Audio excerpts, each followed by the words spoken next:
cómo el organismo, lógicamente como cualquier otro componente, tanto estructural, pero sobre todo funcional, requiere de este metal, este mineral, que lo encontramos en abundancia en nuestro planeta Tierra, pero como organismo biológico cumple un carácter muy fundamental en la vida cotidiana de cada persona. Estamos hablando del hierro, de dónde lo encontramos, cómo lo asimilamos y cómo luego llega a los diferentes tejidos. Ayer habíamos visto que la fuente nutricional, solo por recordar rapidito, viene de dos tipos de alimentos: los derivados animales y los que vienen de vegetales y legumbres, cereales y otros. Por lo tanto, hemos reconocido que hay dos tipos de hierro que podemos consumir: el hierro férrico y el hierro ferroso, o también llamados el hierro hemínico o hemo y el hierro no hemínico o no hemo. ¿Cuál es la diferencia? Simplemente la carga positiva, la oxidación. Este viene de origen animal, diferentes tipos de carnes, la absorción es más directa y se absorbe entre el 20 y 30%. En cambio, este otro, al no ser hemo, la absorción no es directa. Ayer hemos aclarado que se requiere sí o sí añadir en la dieta vitamina C o vitamina A o beta-carotenos o algún otro componente para que se pueda absorber con facilidad este nutriente, y solamente se absorbe entre el 3 y el 8%.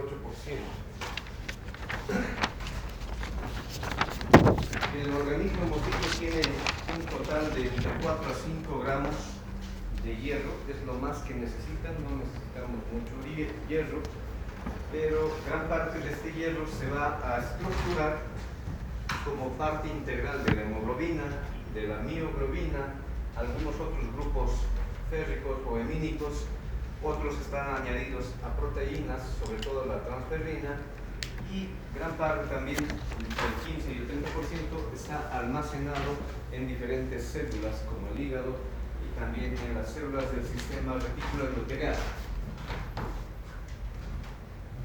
En una dieta habitualmente llegamos a consumir, por teoría, entre 10 a 15 miligramos de hierro, de los cuales solamente se absorben 1 o 2 miligramos. ¿Por qué tan bajo? Porque de hecho ayer hemos aclarado que no requerimos tanto hierro, porque las pérdidas de hierro así mismo también son bajas, no son muy elevadas. Entonces, solamente requerimos diariamente esta cantidad, porque la excreción que tiene el hierro, que habitualmente es digestiva baja, solamente oscila entre 0,6 y 1 miligramo. Este es un resumen de lo que acabamos de también explicar o mencionar, pero ya con cantidades un poco más precisas de cómo se distribuye en total el hierro del cuerpo. Solamente tenemos una dieta de 10 a 15 miligramos por día, se absorbe en duodeno y en yeyuno alto. Una vez que es absorbido, sí o sí tiene que estar ligado a su proteína, porque hemos aclarado ayer que el hierro es altamente oxidativo, el hierro es altamente magnético, entre otros caracteres físico-químicos. Por lo tanto, no puede estar suelto, libre, ni en el LEC ni en el LIC. Tiene que estar aislado, tiene que estar quelado, porque si no, de otro modo se oxida y ya no sirve, ya no se suple. Entonces, inmediatamente ocurre la absorción, se adhiere a la transferrina, alrededor de 3 miligramos de hierro, y se transporta a los diferentes tejidos.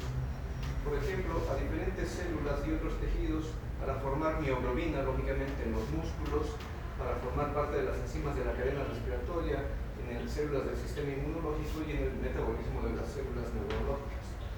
En la médula ósea, lógicamente, se va un buen porcentaje, 300 miligramos de hierro, para el proceso o mecanismo de la eritropoiesis, y dentro de todos los eritrocitos tenemos alrededor de 1800 miligramos de hierro. Pero este hierro, cada día estamos generando un recambio de alrededor de entre 20 y 25 miligramos de hierro de reciclamiento, porque lógicamente los glóbulos rojos sabemos que tienen simplemente un tiempo de vida promedio de 120 días. Una vez que perecen, todos sus componentes celulares se absorben a través del sistema retículo endotelial, sobre todo los macrófagos, y ellos reciclan el hierro que tienen los eritrocitos, alrededor de 600 miligramos. Entonces todo eso vuelve a recircular y vuelve a recircular, por lo que el hierro que tenemos estructuralmente, que hace un rato decíamos 4 a 5 gramos, ¿ya? No se pierde mucho, no se pierde mucho. Por eso nuestro requerimiento de hierro sigue siendo bajo.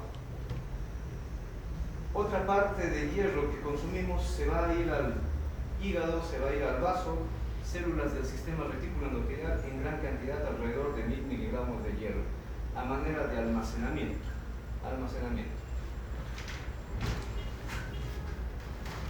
Hemos ido viendo también ayer que, como son dos tipos de fuentes de alimentos con hierro y además dos variantes de hierro, el hierro ferroso y el hierro férrico, la manera en la que se absorben también son diferentes. Entonces me vuelvo a aclarar algo que ya hemos dicho ayer. Es muy fácil. Tenemos el citocromo duodenal, porque estas son células del duodeno, enterocitos. El citocromo duodenal de tipo B hace que el hierro férrico se convierta en hierro ferroso. Ese es un paso elemental. ¿Por qué? Porque si no hubiera este paso, todo el hierro que viene en las verduras, en cereales y otros componentes que no son de origen animal, no se lograrían absorber. No pudiéramos absorber con facilidad el hierro que viene de esas fuentes, siendo que estas fuentes tienen mayor concentración de hierro, pero es un hierro férrico. Y el hierro férrico, repito o reitero, no nos es útil. Entonces ya tenemos un primer problema al absorber este hierro férrico, pero ya está resuelto. El citocromo duodenal de tipo B transforma el hierro férrico en hierro ferroso. Cuando ya está ferroso, a través del transportador de metales diatómicos de tipo 1, el DNT1, fácilmente el hierro ferroso ingresa. ¿Qué significa? Que la otra fuente de alimentos que contienen hierro, pero de carácter ferroso, son más fáciles y más rápidos de absorber. ¿Qué significa en otro sentido, un tanto patológico o clínico? Que si tuviéramos defectos en esta enzima, porque es una enzima que transforma el hierro férrico en ferroso, lógicamente habrían pacientes, personas que no pudieran absorber el hierro de fuentes nutricionales o alimenticias que no son de origen animal. O sea, si comemos mucha verdura, pero nuestro citocromo B, citocromo duodenal de tipo B, no está presente o está inactivo, lógicamente no podemos absorber ese hierro y no nos sería nada provechoso el comer tanta verdura y cereales y demás. Pero hay una tercera forma en la que se puede absorber el hierro, solo que es un poco más complejo. El grupo hemo, en general el grupo hemo, de manera íntegra se puede incluir al citoplasma de los enterocitos a través del transportador del complejo hemínico. Entonces, el transportador del complejo hemínico de tipo 1 internaliza, permite y le facilita el ingreso a todo el complejo del grupo hemo, ¿verdad? Y el grupo hemo luego es reducido, es oxidado para liberar el hierro, que ya viene como hierro ferroso, y directamente queda suelto en el citoplasma del enterocito. ¿Qué pasa cuando el hierro ya ha llegado dentro del enterocito? Lógicamente, vuelvo a reiterar, no puede estar en agua libre, porque si no se oxida y ya no nos sirve. Entonces, inmediatamente tiene que unirse a otra proteína, que en este caso es la ferritina. Entonces se une a la ferritina como un complejo proteico férrico y de esa manera se almacena. Si lo necesitamos al hierro, va a ser liberado de la célula enterocítica, pero si no lo necesitamos, ahí quedará temporalmente. Supongamos que requerimos el hierro, entonces este hierro directamente puede pasar a través de la ferroportina en la porción basal del enterocito hacia el torrente sanguíneo. Pero lógicamente, antes de pasar al torrente sanguíneo, vuelvo a reiterar, si estuviera libre, se oxida, no nos sirve. Entonces tiene que volver a unirse a otro tipo de proteína que le permita llegar a la sangre y a su vez transportarlo dentro de la sangre, porque sangre sabemos que tiene dos componentes, células y plasma, y el plasma no es otra cosa que agua. Y además hay abundante oxígeno, sobre todo en la circulación arterial, por lo que fácilmente se oxidaría. Entonces, para que no ocurra eso, de hecho, valga la mención y aclaración, el hierro ferroso se oxida, se vuelve a ser férrico, y solo de manera férrica se puede acoplar a la transferrina. No significa que no haya acoplamiento entre el hierro ferroso y la transferrina, pero su tipo de unión es más lábil, por lo que es más fácil que se suelte. Entonces tiene que volver a ser férrico el hierro para unirse y acoplarse a la transferrina y de esa manera poder ser transportado a los diferentes tejidos que hace un momento ya hemos vuelto a mencionar. Otra manera de lo que lo encontramos en otro tipo de células para internalizar y utilizar en todo caso el hierro es a través de un endosoma. Lo que hace una célula, como por ejemplo el eritroblasto, o lo va a hacer también un macrófago, pero en el macrófago ya no le vamos a llamar endosoma, sino le llamamos el fagosoma. Entonces, en el eritroblasto, ¿qué ocurre? La transferina con el hierro se forma un complejo, y este complejo llega hasta la superficie celular del eritroblasto, donde tenemos el receptor para la transferina. Pero es un receptor que también requiere un pequeño detalle o carácter que decíamos ayer. Se requiere que esté la transferrina acoplada con dos hierros férricos, y a esa transferrina le llamamos la holotransferina, es decir, que los dos sitios que tiene específicos para acoplamiento de hierro férrico de la transferina estén ocupados. De otro modo, es más difícil que se pueda internalizar y generar el endosoma. Dicho de otra manera, que si no se ha formado el complejo, es decir, no hay hierro con la transferrina, por lo tanto, el acoplamiento entre el receptor y transferrina no va a ocurrir, porque sería innecesario, porque lo lógico que ocurra es que se internalice todo el complejo receptor, transferrina y hierro para generar el endosoma. ¿Por qué? Porque el objetivo sería liberar el hierro, y al liberar el hierro sale el hierro por la ferroportina, puede ser, o por el transportador metálico diatómico, y luego está en el citoplasma. ¿Para qué? Para que este hierro ferroso se acople al sistema de formación de la hemoglobina, porque este es un eritroblasto que está formando, más bien, que está madurando para ser un eritrocito totalmente maduro, ¿ya? Y funcional.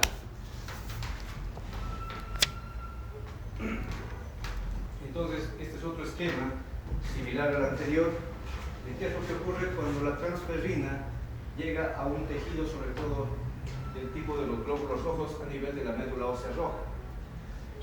Entonces tenemos el receptor del complejo transferrina y hierro, transferina, o dicho de otro modo, la holotransferina, que por favor entiendan el término. Ayer ya lo había explicado, pero lo reitero. Holotransferrina, cuando la transferrina está con dos hierros férricos ya unidos. Luego tenemos la transferrina monoférrica, pues aquella transferrina que solamente tiene un acoplamiento de hierro. O la transferrina, la apotransferrina, que es aquella transferrina que no tiene ningún hierro acoplado. Entonces, en este caso, la transferrina diférrica u holotransferrina se acopla al receptor, tenemos dos sitios de acoplamiento, y luego se genera el endosoma como tal.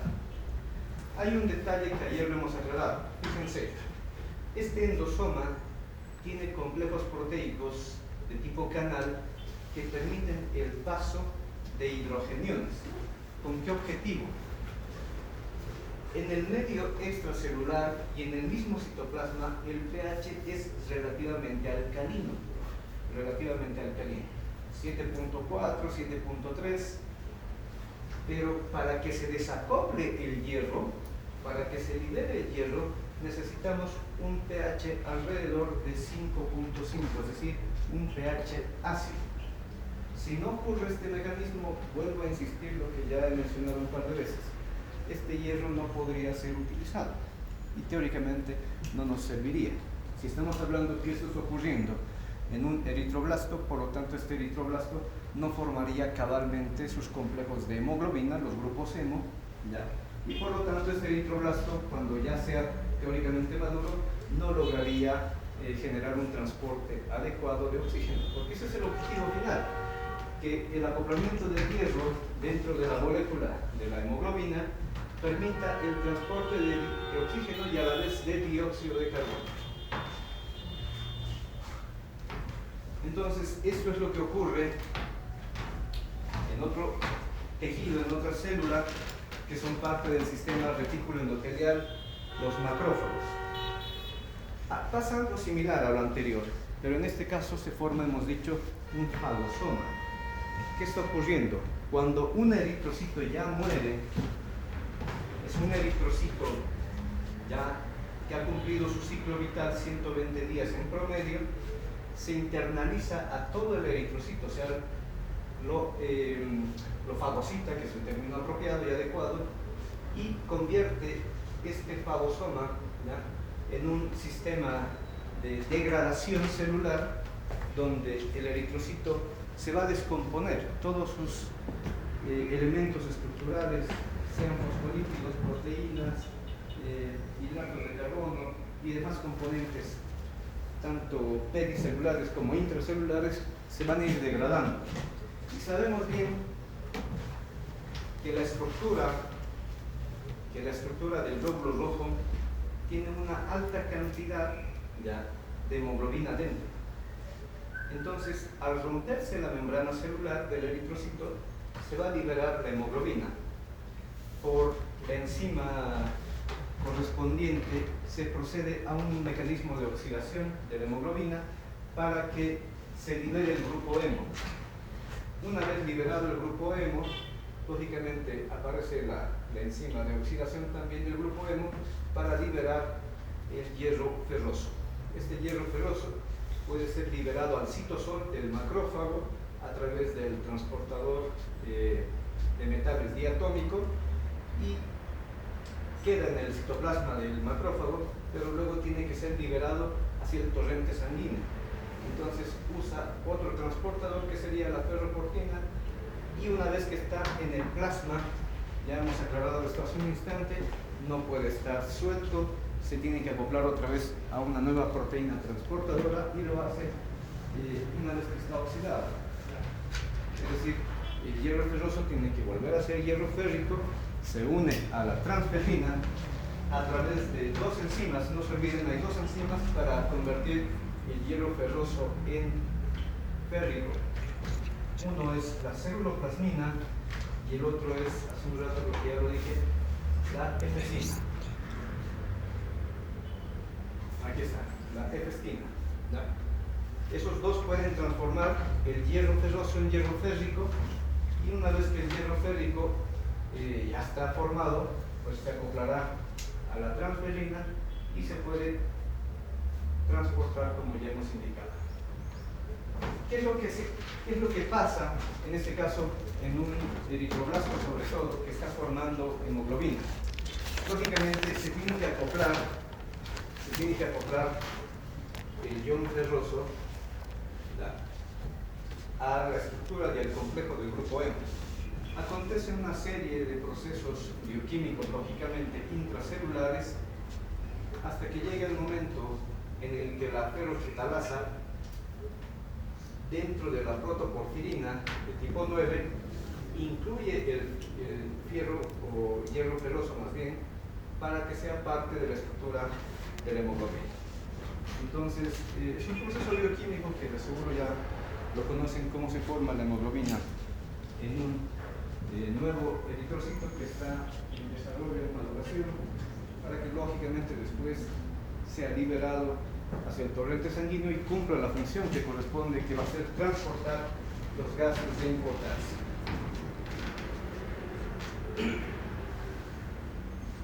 Esto no lo habíamos mencionado ayer, después de este pequeño breve repaso o resumen.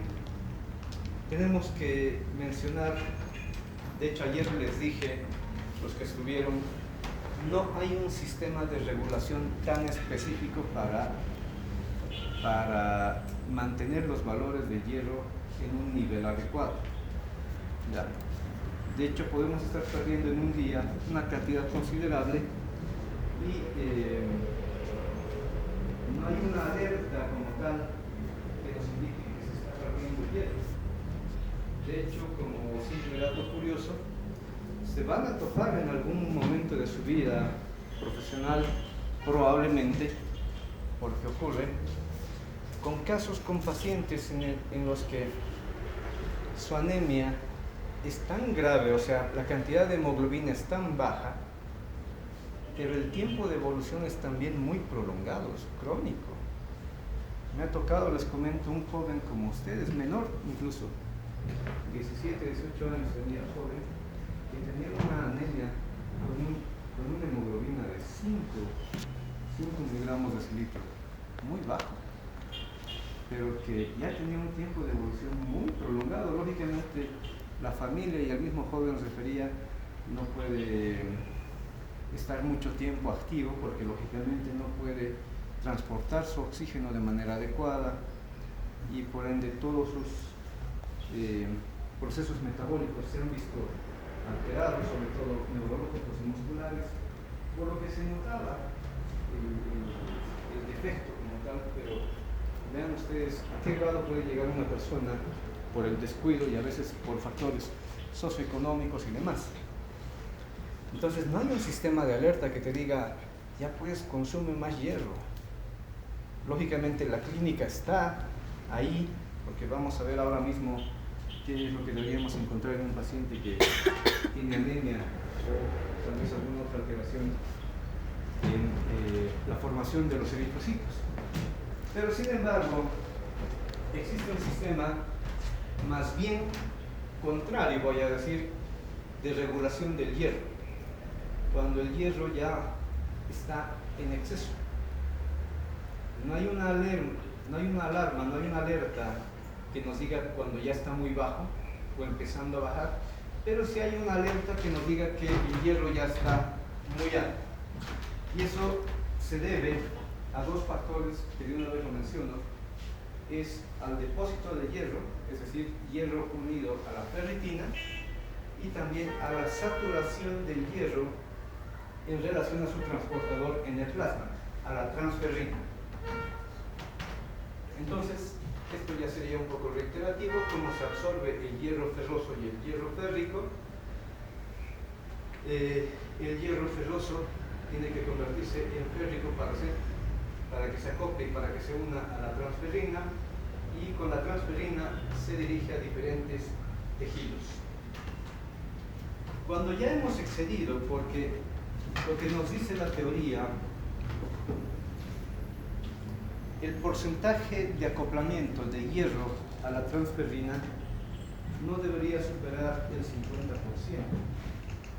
Entonces, cuando ya está superando el 50% y lógicamente los depósitos de hierro también de almacén ya son altos, ahí es cuando recién aparece un sistema de regulación que se activa, en este caso en el hígado, porque no olviden que este es también el órgano, uno de los órganos principales de depósito que tenemos para el hierro.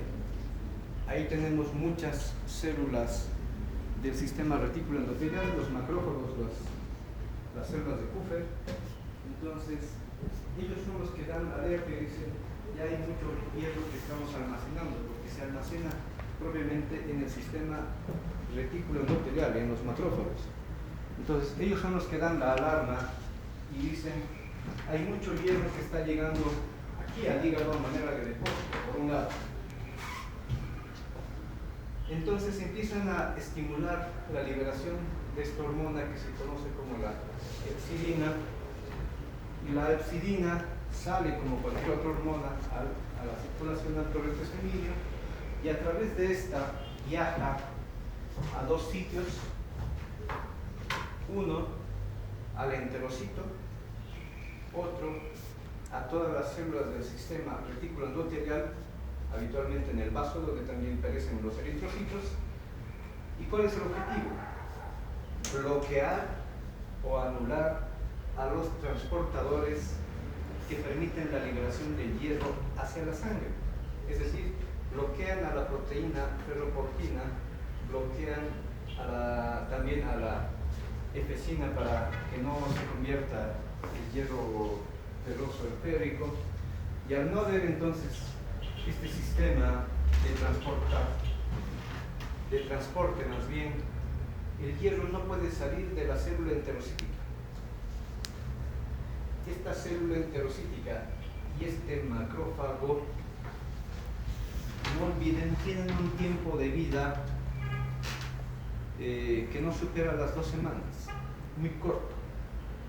Entonces, como este enterocito que tenía hierro de almacén temporal y este macrófago que tenía hierro de almacén también un poco más prolongado, como no han liberado ese hierro y su tiempo de vida son no más de 2 semanas, perece el enterocito y este enterocito se va con el tubo digestivo bajo, o sea, es parte de la formación de la materia fecal, los enterocitos, porque hay desprendimiento epitelial. En cambio, este otro macrófago va a perecer y al perecer también va a liberar todos sus componentes. Y el perecer puede hacerlo o bien en el hígado o bien en el vaso, y lógicamente de ahí no olviden que también se puede derivar todos estos componentes hacia el hígado a través de la circulación porta, y con este después hacia la bilis para poder eliminar una cantidad considerable de otros elementos, entre ellos el hierro, excelente, ¿no? También por vía digestiva baja. Entonces, esa es la manera en la que se puede limitar que ya el hierro no vaya ingresando y no sea liberado hacia el torrente sanguíneo. Entonces, a manera de resumen, para ir concluyendo con este tema, porque vamos a ver otro, ¿qué hemos visto? El hierro viene de 2 fuentes, para resumir y para terminar. Fuente animal, fuente vegetal, sobre todo. Son 2 tipos de hierro, el ferroso y el férrico. El que necesitamos sí o sí es el ferroso, pero como se han dado cuenta, el férrico no es teóricamente funcional, no es útil, pero se lo requiere por lo menos para el transporte, porque si no está en carácter férrico, el hierro no se acopla a la transferrina y no se transporta. Entonces se absorbe mediante 2 sistemas, uno enzimático y otro transportador. El citocromo duodenal de tipo B transforma el hierro férrico en ferroso. ¿Para qué? Para facilitar su absorción. El hierro ingresa e inmediatamente se une a la ferritina para almacenamiento temporal. Si se requiere el hierro, se va a liberar el mismo a través de la ferroportina o del transportador de metales correspondientes de tipo 1. Se libera el hierro ferroso, pero en el plasma o en el intersticio no puede quedar libre, tiene que volverse a formar de hierro ferroso a hierro férrico para convertirse, o más bien para acoplarse a la transferrina. Con la transferrina se puede transportar a cualquier otro tejido, ¿ya?, como al hepatocito para almacén, a los macrófagos o a las células eritroblásticas en la médula ósea roja para la formación de nuevos glóbulos rojos y en el otro caso para el depósito correspondiente. Entonces, ese es el sistema que tiene el hierro y la manera en que trabaja el organismo para poder regular su concentración.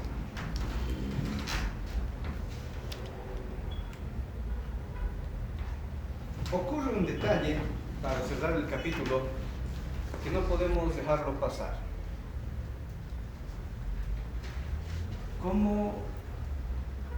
¿Qué cambios acontecen? Hay un término muy apropiado que lo van a... De hecho, ya tienen que entenderlo bien, que los hematólogos llaman la cinética del hierro. ¿Qué es la cinética del hierro? Todo lo que acabamos de resumir. Todo lo que pasa justamente con el hierro, desde su ingestión, su absorción y su distribución, y además su acoplamiento a los diferentes componentes estructurales como la hemoglobina, mioglobina y otros. Pero ¿qué pasa si existe una patología en la persona con la cinética del hierro? Entonces tenemos en este esquema la relación entre el mecanismo de inflamación y el hierro, porque gran parte de los procesos patológicos generan inflamación. La inflamación, que puede ser respiratoria, que puede ser a nivel de otro tejido, puede generar hipoxia. La inflamación puede generar la producción de factores intercelulares proinflamatorios, como la interleucina 6. Entonces, en ambos casos, al producir interleucina 6 o al generar hipoxia, se altera la cinética del hierro, sobre todo con el factor proinflamatorio interleucina 6. Porque la interleucina 6 tiene su receptor correspondiente, la hipoxia desencadena y despierta la producción de eritropoyetina para que acontezcan diferentes señales intracelulares, esto a nivel tanto de los enterocitos, a nivel de los hepatocitos, a nivel de las células del sistema retículo endotelial y a nivel de las células proeritroblásticas en maduración. ¿Con qué objetivo? Con el objetivo de estimular la producción de epsilina a través de la señalización SMART, señalización de MAR, señalización JAK-STAT, estimular la producción de epsilina, esto en el hígado sobre todo, y la epsilina, lógicamente, reduce la absorción y la liberación de hierro, como hace un rato hemos dicho. En pocas palabras, un paciente con inflamación crónica, con alguna alteración infecciosa, indistintamente del tejido, puede estimular este proceso. Y al estimular este proceso, ustedes se van a topar con lo que se conoce clínicamente con la anemia de los trastornos inflamatorios, y con mayor razón si es de tipo crónico, enfermedades de larga evolución. Dicho de otro modo, pacientes que sufren inflamación o algún otro proceso patológico que genere interleucina 6 o interleucina 1 o que genere hipoxia, estimula la epsilina, no se absorbe, no se libera el hierro y por lo tanto ese paciente es propenso No es que quiere, no es que tenga una mala nutrición. Se le está bloqueando su sistema de absorción y de liberación de hierro. Por lo tanto, ese paciente es propenso a llegar a sufrir anemia. Ya, gradualmente, no va a ser rápido, no es de un día para el otro. Porque no olviden que tenemos cosas de hierro. Pero si no hacemos un tratamiento, si no hacemos un diagnóstico adecuado, lógicamente esto puede evolucionar rápidamente y generar una anemia leve, moderada y llegar a la severa, como les comentaba. Entonces, hay que considerar aquello en relación a la cinética del hierro. ¿Alguna pregunta, duda, comentario? ¿Reconocen la imagen? Qué bueno, es de hace muchos años. Son los glóbulos rojos, lógicamente por ahí está metido el hierro, transportando el oxígeno y el dióxido de carbono, respectivamente. ¿Alguna pregunta sobre esta temática? No hemos concluido, jóvenes, por favor, vamos a empezar un nuevo tema, que es hemograma. Todavía no nos queda mucho. A ver, rapidito.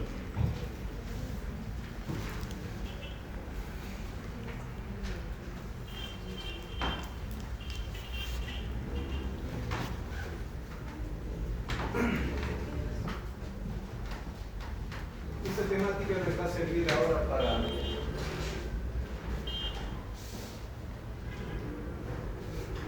para la práctica de la semana. Debería haberse llevado ya antes. Es fisiología sanguínea en relación al hemograma. Entonces, sin más preámbulo, comenzamos este nuevo capítulo. ¿Qué es el hemograma? Es una prueba laboratorial médica muy habitual, o sea, de uso muy frecuente, continuo, que nos ayuda a determinar sobre todo la cantidad, es decir, un recuento celular en relación a los glóbulos rojos, glóbulos blancos, plaquetas y otros componentes de la sangre, pero que a su vez nos ayudan a sí mismo a generar criterios y datos clínicos de si una persona tiene o no alguna disregulación en cuanto a estos criterios se refiere. Es decir, no solamente lo dejemos al hemograma como una prueba más. Tenemos que darle siempre un enfoque funcional y clínico. Entonces, la parte funcional es entender, cuando ya conocemos el hemograma, cómo se están manejando los sistemas de regulación, por ejemplo, para la formación o eliminación de glóbulos rojos, para la formación o eliminación, sobre todo hablando en cantidad, en número, de los glóbulos blancos y sus diferentes variantes. Entonces tenemos que ver que si el valor de los glóbulos rojos, glóbulos blancos o plaquetas es adecuado, o la cantidad de hemoglobina, entre otros componentes también del plasma, están adecuados, nos indicará de un modo directo e indirecto que los sistemas de regulación para esos elementos son adecuados en el paciente. Pero lógicamente, si vemos alguna alteración para arriba o para abajo, tendremos que entender que puede estar aconteciendo algún evento patológico, ¿ya?, sobre todo de cambio o carácter numérico, como en la anemia, en la eritrocitosis, o con procesos infecciosos, sean parasitarios, bacterianos, virales, fúngicos u otros. Entonces, el hemograma es una herramienta más que útil para el médico y, reitero, es de uso y de solicitud cotidiana. A todo paciente le pedimos un hemograma mínimamente, ¿ya?, en cada intervención médica, sobre todo si es de carácter realmente de internación. ¿Qué necesitamos para poder entender y conocer el hemograma? Lógicamente, una muestra de sangre. Y la muestra de sangre, de preferencia, la realizamos en el sistema circulatorio superficial periférico de tipo venoso. ¿Por qué venoso? Porque es de fácil acceso, simplemente. No va a alterar en número, no va a alterar en cantidad, ni en forma, si lo tomáramos en carácter arterial, es decir, del sistema arterial, salvo algunos otros componentes que no vamos a hablar hoy, como la oxigenación, ¿ya? o la concentración del dióxido de carbono. Pero lo que queremos con el hemograma sobre todo es valorar el recuento celular, cantidad de glóbulos rojos, leucocitos y otros. Entonces, lo que tienen que hacer, que seguro algunos ya lo han hecho tal vez ayer, los que hoy van a hacer la práctica, es buscar una vena superficial. Habitualmente lo hacemos en extremidad superior, a nivel del pliegue del codo, donde tenemos una gran formación conocida como la M venosa, como se ve ahí. Se requiere lógicamente mucho cuidado, práctica y entrenamiento. Hay que tener también medidas de bioseguridad, hay que saber manipular el material instrumental y poder obtener la muestra respectiva. 5 o 10 mililitros son suficientes para la prueba de hemograma. Repito, el que se tome de carácter venoso no altera sobre todo la cantidad. Dentro del recuento celular, dentro del hemograma, está hacer propiamente el mecanismo o procedimiento de recuento, que ustedes lo están haciendo de seguro ya los del grupo de lunes y lo van a hacer los del grupo de hoy y subsiguientes días. ¿Qué hay que hacer? Una vez que se toma la muestra, tiene que estar anticoagulada y se usan unos materiales, no me malentiendan la frase o el término, un poco antiguos. Hoy por hoy hay otros sistemas de recuento celular mucho más rápidos, ¿no? Pero ustedes van a hacerlo en práctica, o ya lo han hecho, con la cámara de Neubauer y con las pipetas justamente correspondientes para el recuento celular. ¿Qué hay que hacer? De la muestra de sangre que hemos obtenido, anticoagulada, se obtiene una mínima cantidad en microlitros. Con la respectiva pipeta se hace la toma de la muestra, se vacía, bueno, hay un proceso que hay que seguir, se vacía en la cámara de Neubauer y directamente se hace la observación en microscopía. ¿Qué es lo que van a buscar en microscopía? Esto van a ver. Así se ve la cámara de Neubauer como un diagrama en forma de cruz, pero de una gran cantidad de pequeños cuadrados y otros cuadrados más grandes en las esquinas. En la parte central es donde se hace el recuento de glóbulos rojos y en la parte de las esquinas, parte periférica, se hace el recuento de los glóbulos blancos. Entonces, con el microscopio hay que ir enfocando la parte central de la cuadrícula menuda, pequeña, y es lo que van a encontrar, una gran cantidad de glóbulos rojos dispersos. ¿Qué hay que hacer? En cada cuadradito, si es que logran ver la imagen, hay que ir contando. 1, 2, 3, 4, 5, 6, 7. Otro cuadradito. 12. Otro cuadradito. Y así podemos llegar, por lo menos, a valorar 5, algunos autores dicen 10 pequeños cuadraditos, y luego multiplicarlo por 50. Por 10.000. Por 10.000. Para glóbulos rojos. Entonces, esa es una manera de hacer el recuento celular y nos va a dar una cantidad X.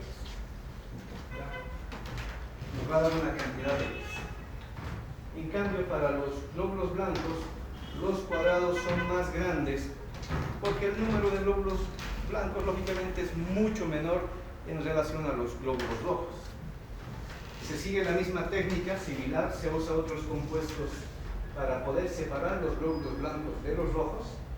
Y luego se van a topar con esta imagen bastante similar a la anterior, solo que con un número de células más reducido. Se hace lo mismo, en cada cuadrado se hace el recuento, solamente van a encontrar 2, 3, 5, etc. Y luego lo multiplicamos por 50. Y eso nos va a dar el valor total de la cantidad de glóbulos blancos por milímetro cúbico, asimismo para los glóbulos rojos por milímetro cúbico. Lo que también están haciendo esta semana es el hematocrito. El hematocrito, como prueba médica, como procedimiento, representa un mecanismo de separación entre los dos grandes componentes de la sangre, que son plasma y elementos formes. Entonces, se puede hacer en un tubo de ensayo, pero habitualmente en laboratorio lo hacemos en pequeños microtubos de capilaridad. Indistinto. Se puede hacer en la misma muestra de sangre del tubo de ensayo, se hace el procedimiento de centrifugación, tiene que estar lógicamente también anticoagulado, se hace el procedimiento de centrifugación y lo único que se hace es después medir. Se mide con una regla la longitud entre el plasma y el fondo del tubo, digamos unos 7 centímetros. Y hacemos una relación porcentual. Plasma, que es lo que queda arriba, de esos 7 centímetros, ¿cuánto en porcentajes representa? Y lo de abajo, elementos formes, le hacemos la relación porcentual y denotamos o anotamos cuánto en porcentaje representa. Repito, esto se hace mejor en pequeños tubos de capilaridad y luego existe un disco para medir cuánto es el porcentaje directo del hematocrito. Y el objetivo final también de nuestra dinámica, de la práctica y de la temática que vamos a ir viendo hoy es encontrarnos y entender, sobre todo, no la morfología, sino la funcionalidad de los elementos celulares que tenemos en la sangre, sobre todo, pero también los elementos químicos que están disueltos en el plasma. Entonces, ustedes van a lograr ver, de hecho ya lo conocen cuando han estado en histología, han ido reconociendo todos los elementos formes que son parte de la composición de la sangre. Los glóbulos rojos, que son muy típicos, las plaquetas, que son bastante pequeñas, las líneas celulares monocíticas, linfocíticas, basófilos, eosinófilos y los neutrófilos. Cada uno tiene su carácter y funcionalidad correspondiente que iremos entendiendo en los días subsecuentes. Por lo menos permítanme con esta diapositiva, con 2 diapositivas, esta y la siguiente, hacer un pantallazo de lo que viene a ser un hemograma. Pero primero permítanme aclarar lo siguiente. Estos datos que vamos a revisar no son datos referenciales para nuestro medio, son datos para la costa, es decir, sirven para ciudades como Santa Cruz, Trinidad, Pando, incluso Cochabamba, etcétera, etcétera, pero no para el occidente, porque en el occidente, La Paz, Oruro, Potosí, sabemos que nosotros vivimos a gran altitud y estos parámetros son diferentes. Tenemos los parámetros diferentes de altitud, pero primero vamos a analizar esto. Entonces, un hemograma nos permite hacer una valoración general del estado, asimismo reiterando, general del paciente, de la persona. ¿Cuánto de sangre debería tener un paciente o una persona habitualmente? El volumen de sangre está entre 80 y 85 mililitros por cada kilogramo de peso. Por ejemplo, usted joven, más o menos, ¿cuánto pesa? 50. Supongamos que tiene 50 exactamente, como nos indica. Entonces, ¿qué vamos a hacer? Un cálculo rápido. 50 por 80. Entonces, si multiplicamos, nos da un total que este paciente con 50 kilogramos de peso debería tener alrededor de 4.000 mililitros de volumen de sangre. Entonces, es un parámetro que es estándar. ¿Cuánta es la osmolaridad de la sangre?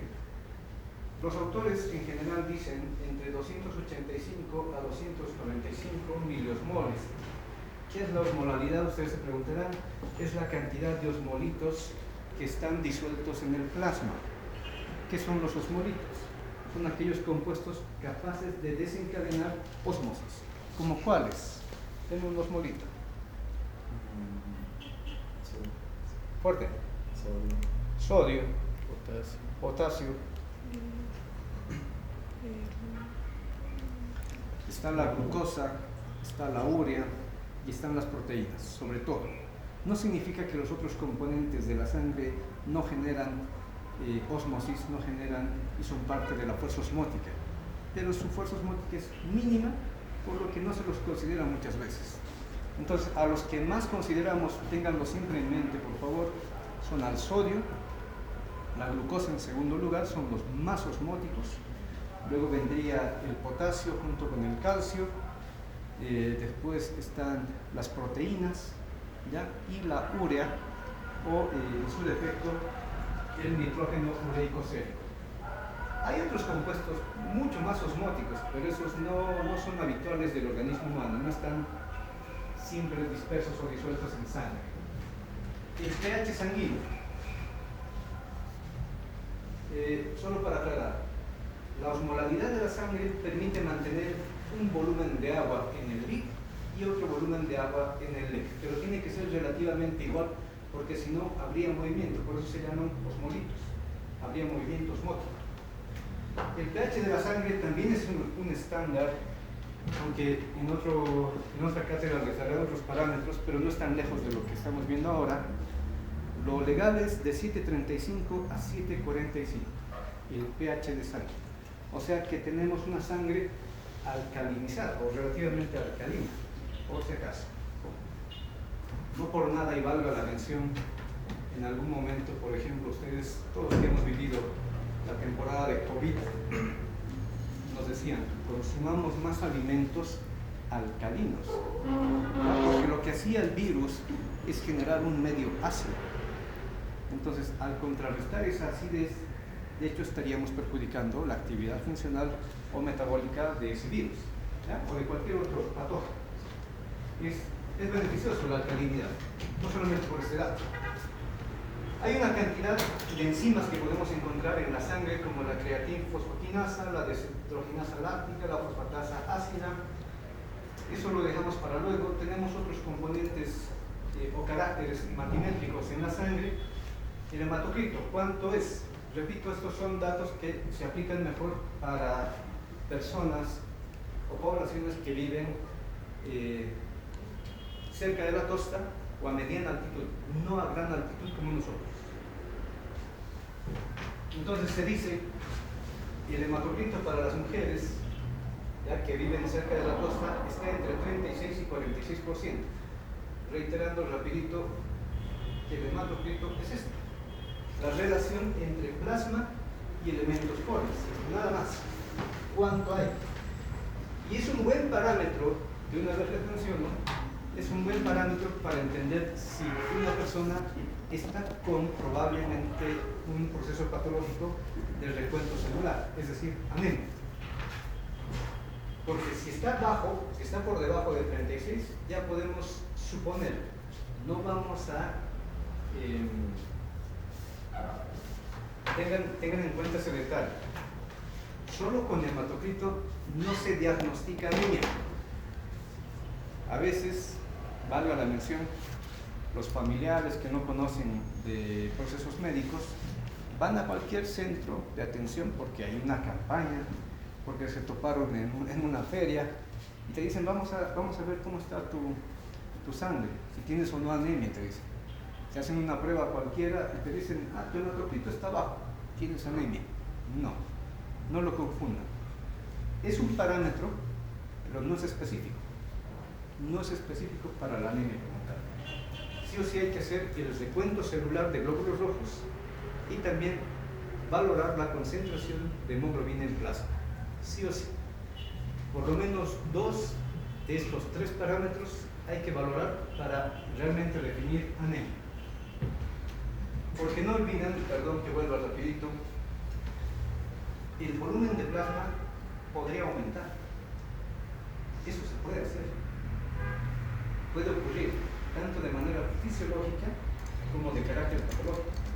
Y solo por el hecho de que aumente la cantidad de plasma no significa que la cantidad de glóbulos rojos es mínima. Tiene su cantidad respectiva, por si acaso. Solo esa aclaración. Entonces nos dice este autor que para mujeres está entre el 36 al 46%, para varones entre 41 y 53%. La hemoglobina, ¿cuánto debería estar? Otro parámetro muy importante para valorar anemia para los pacientes de la costa, mujeres de 12 a 16 y varones de 13.5 a 17.5. De hecho, nosotros no estamos muy lejos. La hemoglobina en nuestro medio, en varones, llega hasta 18 realmente. Alguna vez ahí tenemos población que llega hasta 19, normalmente. Y de las mujeres tampoco está alejado, está en ese rango, entre 14 y 16. El recuento de eritrocitos, esto que nos es muy importante para nosotros, sobre todo aquí en altitud, 4.5 a 5.9 millones por cada milímetro cúbico de sangre, por cada milímetro cúbico. No estamos muy alejados, pero la cantidad de glóbulos rojos en nuestro medio sí es un poco más. Va desde 5.5 hasta 6.5 inclusive. Recuento de leucocitos, esto sí es casi un estándar, tanto en la China como aquí en la ciudad de La Paz o en cualquier otro departamento. Esto sí es casi un estándar, de 4.500 a 11.000. Hay otros autores que van a ver que dicen solamente de 5.000 a 10.000, para tenerlo más exacto, digamos. Hay otra cantidad de compuestos que hay en la sangre, sobre todo en el plasma, que no vamos a entrar en mucho detalle. Con esta parte, por favor, permítanme concluir por hoy. De manera general, ¿qué es lo que valoramos también en un hemograma? Los glóbulos rojos o eritrocitos, hematíes, en su descripción general, cómo los vemos, en su cantidad y en su función. Lógicamente sabemos que los glóbulos rojos tienen forma de un disco bicóncavo. ¿Cuál creen que es el objetivo, señorita, de que un glóbulo rojo sea de esta forma, como un disco? Aumentar la superficie para el oxígeno. Para poder cargar, la imagen anterior que veíamos, ¿no?, de esa caricatura, o sea, si se tiene dos superficies cóncavas, ampliamos la superficie donde se pueda acoplar mayor cantidad de oxígeno. Esa es la funcionalidad. Tienen una vida media de entre 100 a 200 días con un promedio de 120 que ya conocen. Los leucocitos se dividen en dos tipos de grupos, ¿ya? Los granulocitos y los agranulocitos. Los granulocitos son los neutrófilos, eosinófilos y basófilos. Esto se debe simplemente ¿a qué se debe? Esto lo han debido ver en histología. ¿Por qué? Es simplemente a la tinción, ¿ya? Unos se tiñen mejor con compuestos ácidos, por eso se llaman los eosinófilos, porque la eosina que se utiliza como tinción es ácida. Entonces esta célula atrae mejor este compuesto ácido, por lo tanto es acidófilo, y de hecho le llamamos por el nombre de la tinción, eosinófilo. En cambio el otro, ¿ya?, que sería el basófilo, se tiñe mejor con compuestos básicos, y a diferencia de los neutrófilos, ni ácido ni básico, es un intermedio, los neutrófilos. Los agranulocitos, como los monocitos, los linfocitos, tienen otra función específica. Los neutrófilos son células nucleadas entre 2 a 5 lóbulos, ya con gran cantidad de gránulos, por algo se llaman granulocitos. Tienen una relación porcentual del 54 al 62% de toda la cantidad de leucocitos. Es decir, en un recuento de leucocitos siempre vamos a encontrar una mayor cantidad de neutrófilos, ¿ya? Es decir, dicho de otra manera, de cada 100 leucocitos que encontremos en la prueba que van a hacer esta semana, que están haciendo, de cada 100 leucocitos, 5 o 6 son neutrófilos. O al revés, me corrijo, 50 o 60 son neutrófilos, porque si fueran 10 diríamos 5 o 6. Los eosinófilos son también nucleados bilobulados, también tienen gránulos, ¿ya? Y los gránulos contienen gran cantidad de enzimas que disuelven componentes estructurales de algunos patógenos como parásitos, ¿ya? Pero también responden los eosinófilos de manera general en procesos inflamatorios de tipo alérgicos, en respuestas alérgicas como en la urticaria. En cambio, los basófilos también tienen núcleos lobulados, ¿ya? También poseen gránulos pero su recuento está por debajo del 1%, a diferencia de los eosinófilos que tienen por lo menos entre 1 al 3% del recuento. Los basófilos son mucho más, son menores en cantidad. ¿Cuál es la función general de los basófilos? Liberan un anticoagulante, como la heparina, que ayuda lógicamente a mantener disuelta la sangre como tal. De los agranulocitos tenemos los monocitos, que son las células de mayor tamaño, son los más grandes, ¿ya? Representan entre el 3 y el 9% de la cantidad de leucocitos. Participan en la actividad fagocítica, pero con el siguiente detalle. Los monocitos, hay una teoría que está vigente, se dice que se fusionan entre sí. ¿Qué resulta de la fusión de los monocitos? Lo dejo como pregunta. Los macrófagos, ¿ya? Entonces, los macrófagos, por teoría, no son otra cosa que la fusión, la unión de varios monocitos, y por ello, asimismo, tienen esa actividad fagocítica. Y luego tenemos los linfocitos. Los linfocitos son células también de un tamaño mayor, con una relación porcentual de 25 a 33% de células, y participan dentro de la respuesta inmune en general, que lo vamos a ir viendo la siguiente semana en realidad. Por último, como elementos formes, aunque estos últimos no los consideramos por si acaso células, de hecho no son células las plaquetas o trombocitos. ¿Qué es lo que realmente representan las plaquetas? ¿Sí saben? Son segmentos celulares. Son segmentos celulares, no de los trombocitos. Vienen y derivan de una célula mucho más grande incluso que los macrófagos, que se llaman los megacariocitos.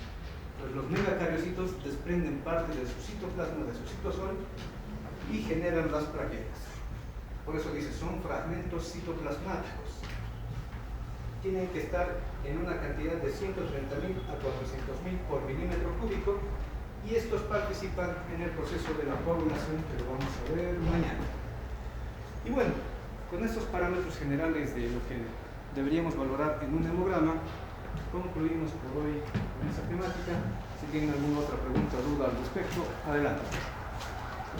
Doctor, la muestra del hematocrito, ¿por qué puede haber un alto nivel de plasma? No es frecuente, pero obviamente ocurriría en un estado de sobrehidratación. Que la persona tenga una manía de tomar agua todo el tiempo, eso sobrehidrata a la persona. Y no olviden que la absorción del agua está facilitada y mediada sobre todo por electrolitos como el sodio, y al llegar al plasma no se queda ahí, se va a ir distribuyendo en todos los compartimientos, tanto en el LIC como en el LEC, en el intersticio como en el mismo plasma. Pero cuando hice ese comentario, más me voy al enfoque patológico. Hay pacientes, hay patologías, por ejemplo, las más típicas, cardiópatas, nefrópatas y hepatópatas. En esos tres tipos de pacientes o patologías, ya suele ser que esa persona tristemente retiene mucho líquido. ¿Me dejo entender? ¿Ya? Los pacientes cardiópatas terminan hinchados de pies, de manos, y de hecho en casi todo el organismo. Los nefrópatas lo mismo, los hepatópatas de manera similar. Entonces la retención de agua, ¿qué va a generar? Que haya mayor plasma y un recuento celular aparentemente bajo. Pero no por eso vamos a decir que ese paciente realmente está con anemia. Porque tenemos que considerar primero su enfermedad de base, y segundo el recuento de glóbulos rojos más la concentración y cantidad de hemoglobina que tenga en plasma. Ya con uno de los otros dos parámetros, es decir, recuento celular de glóbulos rojos o concentración de hemoglobina en plasma, recién podemos definir, sí, este paciente realmente está anémico. Pero si solamente es relación plasma y elementos formes, no es un parámetro certero, pero tengan cuidado. ¿Alguna otra duda?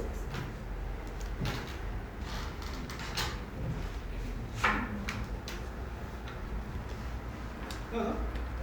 Bueno, les agradezco, nos vemos mañana.